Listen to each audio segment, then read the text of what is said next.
Bibliotheque des Filles et des Genies by Andrew Lang. Once upon a time, there lived a young king whose name was Souci, and he had been brought up ever since he was a baby by the fairy Inconstancy. Now the fairy Girouette had a kind heart, but she was a very trying person to live with, for she never knew her own mind for 2 minutes together. And as she was the sole ruler at court, till the prince grew up, everything was always at 6s and 7s. At first she determined to follow the old custom of keeping the young king ignorant of the duties he would have to perform some day. Then quite suddenly, she resigned the reins of government into his hands. But unluckily, it was too late to train him properly for the post. However, the fairy did not think of that, but carried away by her new ideas, she hastily formed a council, and named as Prime Minister the excellent Ditto, so called, because he had never been known to contradict anybody. Young Prince Souci had a handsome face, and at the bottom a good deal of common sense, but he had never been taught good manners and was shy and awkward, and had besides never learned how to use his brains. Under these circumstances, it is not surprising that the council did not get through much work. Indeed, the affairs of the country fell into such disorder that at last the people broke out into open rebellion, and it was only the courage of the king who continued to play the flute, while swords and spears were flashing before the palace gate, that prevented civil war from being declared. No sooner was the revolt put down than the council turned their attention to the question of the young king's marriage. Various princesses were proposed to him, and the fairy, who was anxious to get the affair over before she left the court, forever gave it as her opinion that the Princess Diaphana would make the most suitable wife. Accordingly, envoys were sent to bring back an exact report of the princess' looks and ways, and they returned saying that she was tall and well made, but so very light that the equerries who accompanied her in her walks had to be always watching her lest she should suddenly be blown away. This had happened so often that her subjects lived in terror of losing her altogether, and tried everything they could think of to keep her to the ground. They even suggested that she should carry weights in her pockets or have them tied to her ankles, but this idea was given up as the princess found it so uncomfortable. At length, it was decided that she was never to go out in a wind, and in order to make matters surer still, the equerries each held the end of a string, which was fastened to her waist.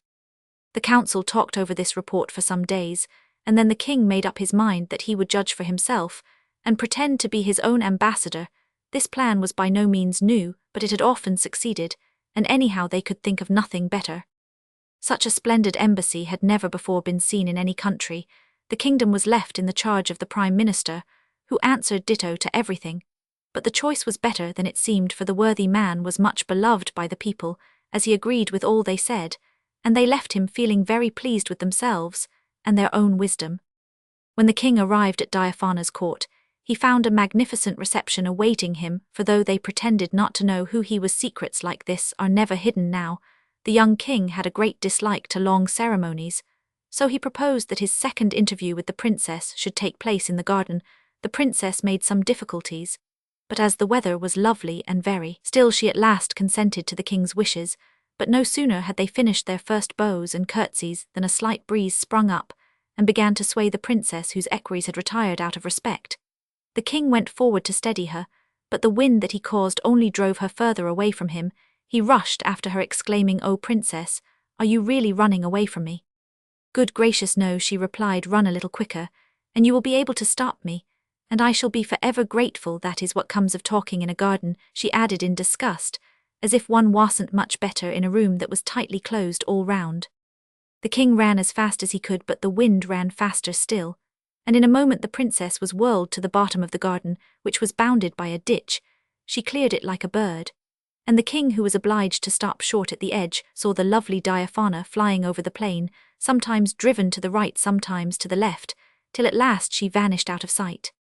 By this time the whole court were running over the plain, some on foot and some on horseback, all hurrying to the help of their princess, who really was in some danger, for the wind was rising to the force of a gale. The king looked on for a little, and then returned with his attendants to the palace, reflecting all the while on the extreme lightness of his proposed bride, and the absurdity of having a wife that rose in the air better than any kite. He thought on the whole that it would be wiser not to wait longer, but to depart at once, and he started on horseback at the very moment when the princess had been found by her followers wet to the skin and blown against a rick. Souci met the carriage which was bringing her home, and stopped to congratulate her on her escape, and to advise her to put on dry clothes. Then he continued his journey. It took a good while for the king to get home again, and he was rather cross at having had so much trouble for nothing besides which his courtiers made fun at his adventure. And he did not like being laughed at, though of course they did not dare to do it before his face, and the end of it was that very soon he started on his travels again, only allowing one equerry to accompany him, and even this attendant he managed to lose the moment he had left his own kingdom behind him. Now it was the custom in those days for princes and princesses to be brought up by fairies who loved them as their own children, and did not mind what inconvenience they put other people to for their sakes for all the world, as if they had been real mothers. The fairy Aveline, who lived in a country that touched at one point the kingdom of King Sausai, had under her care the lovely Princess Minon Minette, and had made up her mind to marry her to the young king, who, in spite of his awkward manners which could be improved, was really very much nicer than most of the young men she was likely to meet.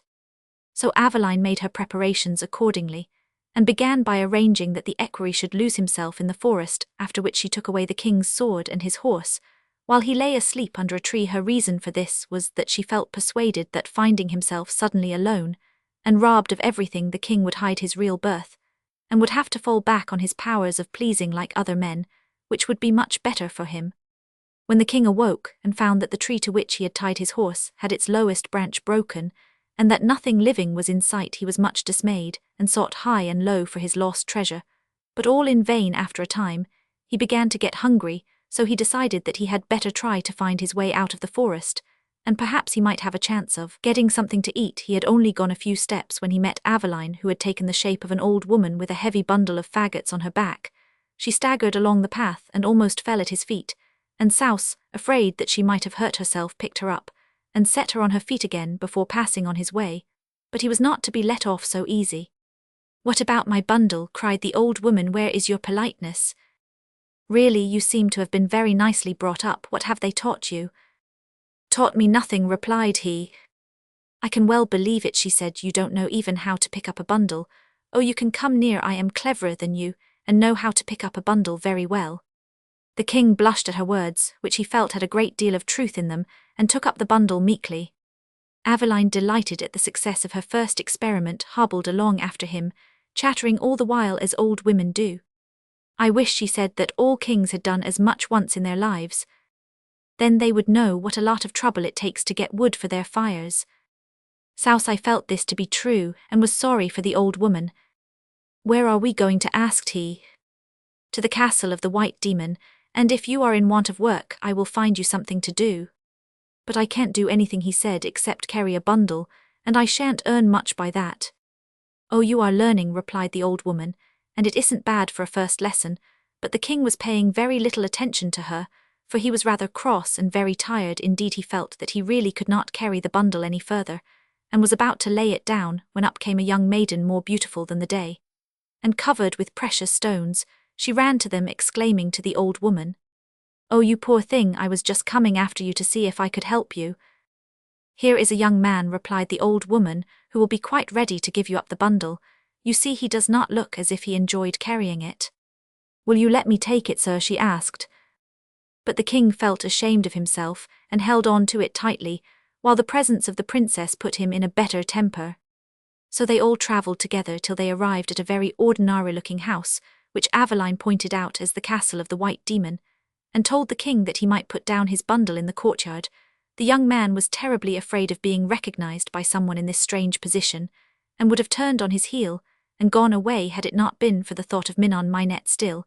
He felt very awkward and lonely, for both the princess and the old woman had entered the castle without taking the slightest notice of the young man, who remained where he was for some time, not quite knowing what he had better do. At length a servant arrived, and led him up into a beautiful room, filled with people who were either playing on musical instruments or talking in a lively manner, which astonished the king, who stood silently listening, and not at all pleased at the want of attention paid him.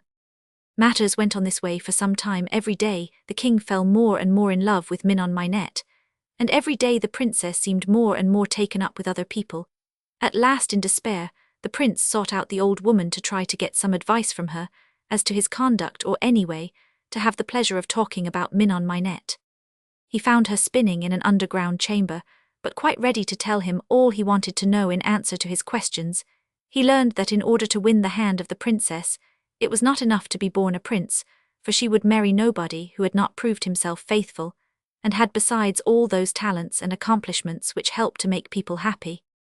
For a moment Sousa was very much cast down on hearing this, but then he plucked up. "Tell me what I must do in order to win the heart of the princess, and no matter how hard it is I will do it, and show me how I can repay you for your kindness, and you shall have anything I can give you. Shall I bring in your bundle of faggots every day?" "It is enough that you should have made the offer," replied the old woman, and she added, holding out a skein of thread, "Take this. One day you will be thankful for it, and when it becomes useless your difficulties will be past." "Is it the skein of my life?" he asked. "It is the skein of your love's luck," she said. And he took it and went away.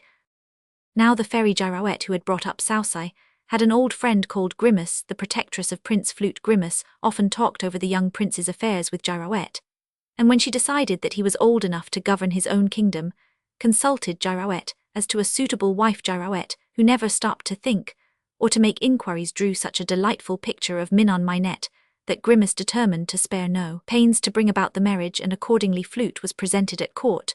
But though the young man was pleasant and handsome, the princess thought him rather womanish in some ways, and displayed her opinions so openly as to draw upon herself and Aveline the anger of the fairy, who declared that Minon Minette should never know happiness till she had found a bridge without an arch, and a bird without feathers. So saying, she also went away. Before the king set out afresh on his travels, Aveline had restored to him his horse and his sword, and though these were but small consolation for the absence of the princess, they were better than nothing, for he felt that somehow they might be the means of leading him back to her.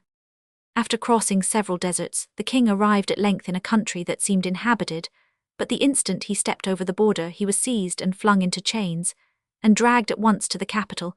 He asked his guards why he was treated like this, but the only answer he got was that he was in the territory of the Iron King, for in those days countries had no names of their own, but were called after their rulers. The young man was led into the presence of the Iron King, who was seated on a black throne in a hall also hung with black, as a token of mourning for all the relations whom he had put to death. "What are you doing in my country?" he cried fiercely. "I came here by accident," replied Sousa, "and if I ever escape from your clutches, I will take warning by you and treat my subjects differently." "Do you dare to insult me in my own court?" cried the king. "Away with him to Little Ease." Now Little Ease was an iron cage hung by 4 thick chains in the middle of a great vaulted hall, and the prisoner inside could neither sit nor stand nor lie, and besides that he was made to suffer, by turns, unbearable heat and cold, while 100 heavy bolts kept everything safe.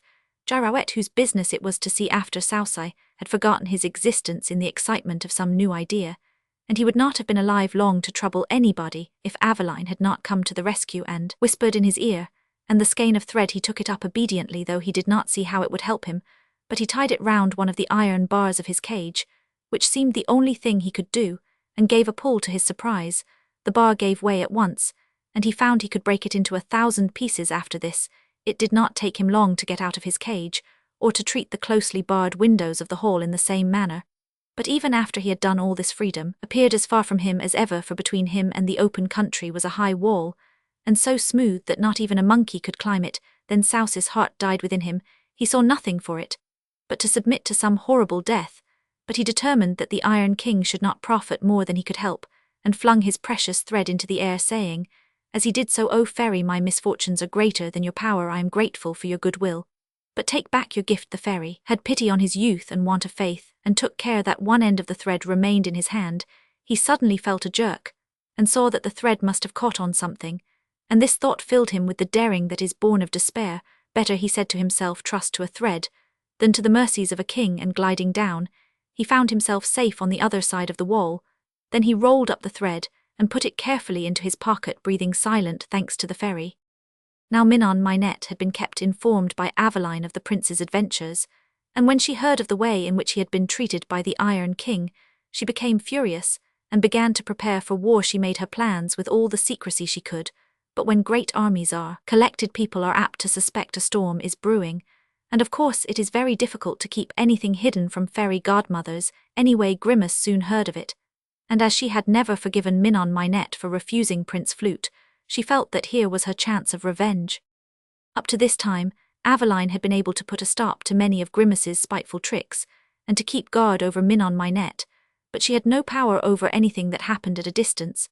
And when the princess declared her intention of putting herself at the head of her army, and began to train herself to bear fatigue by hunting daily, the fairy entreated her to be careful never to cross the borders of her dominions without Aveline to protect her. The princess at once gave her promise, and all went well for some days. Unluckily one morning, as Minon Minette was cantering slowly on her beautiful white horse, thinking a great deal about Souci, and not at all of the boundaries of her kingdom, of which indeed she was very ignorant, she suddenly found herself in front of a house made entirely of dead leaves, which somehow brought all sorts of unpleasant things into her head. She remembered Aveline's warning, and tried to turn her horse, but it stood as still as if it had been marble.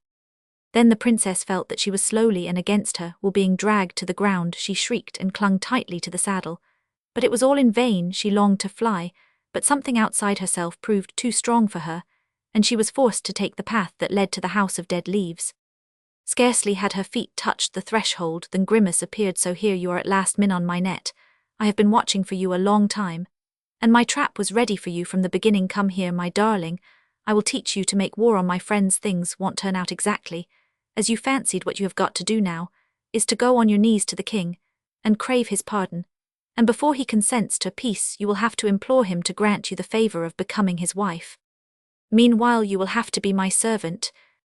From that day the poor princess was put to the hardest and dirtiest work, and each morning something more disagreeable seemed to await her, besides which she had no food but a little black bread, and no bed but a little straw. Out of pure spite, she was sent in the heat of the day to look after the geese, and would most likely have got a sunstroke if she had not happened to pick up in the fields a large fan with which she sheltered her face. To be sure, a fan seems rather an odd possession for a goose girl, but the princess did not think of that, and she forgot all her troubles when, on opening the fan to use it as a parasol, out tumbled a letter from her lover.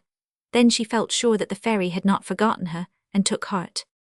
When Grimace saw that Minon Minette still managed to look as white as snow, instead of being burnt as brown as a berry, she wondered what could have happened, and began to watch her closely. The following day, when the sun was at its highest and hottest, she noticed her draw a fan from the folds of her dress, and hold it before her eyes. The fairy in a rage tried to snatch it from her, but the princess would not let it go. Give me that fan at once, cried Grimace. Never while I live, answered the princess, and not knowing where it would be safest, placed it under her feet. In an instant, she felt herself rising from the ground with the fan always beneath her, and while Grimace was too much blinded by her fury to notice what was going on, the princess was quickly soaring out of her reach. All this time Souci had been wandering through the world with his precious thread carefully fastened round him, seeking every possible and impossible place where his beloved princess might chance to be. But though he sometimes found traces of her, or even messages, scratched on a rock or cut in the bark of a tree, she herself was nowhere to be found. If she is not on the earth, said Souci to himself, perhaps she is hiding somewhere in the air. It is there that I shall find her. So by the help of his thread he tried to mount upwards, but he could go such a little way, and hurt himself dreadfully when he tumbled back to earth again. Still, he did not give up, and after many days of efforts and tumbles, he found to his great joy that he could go a little higher and stay up a little longer than he had done at first, and by he was able to live in the air altogether. But alas, the world of the air seemed as empty of her as the world below, and Souci was beginning to despair, and to think that he must go and search the world that lay in the sea. He was floating sadly along, not paying any heed to where he was going, when he saw in the distance a beautiful bright sort of bird coming towards him. His heart beat fast, did not know why, and as they both drew near, the voice of the princess exclaimed, "Behold the bird without feathers, and the bridge without an arch." So their first meeting took place in the air, but it was none the less happy for that, and the fan grew big enough to hold the king as well as Aveline, who had hastened to give them some good advice. She guided the fan above the spot where the two armies lay, encamped before each other ready to give battle. The fight was long and bloody, but in the end the Iron King was obliged to give way and surrender to the princess, who set him to keep King Soucis sheep, first making him swear a solemn oath that he would treat them kindly. Then the marriage took place in the presence of Girouette, whom they had the greatest trouble to find, and who was much astonished to discover how much business had been got through in her absence.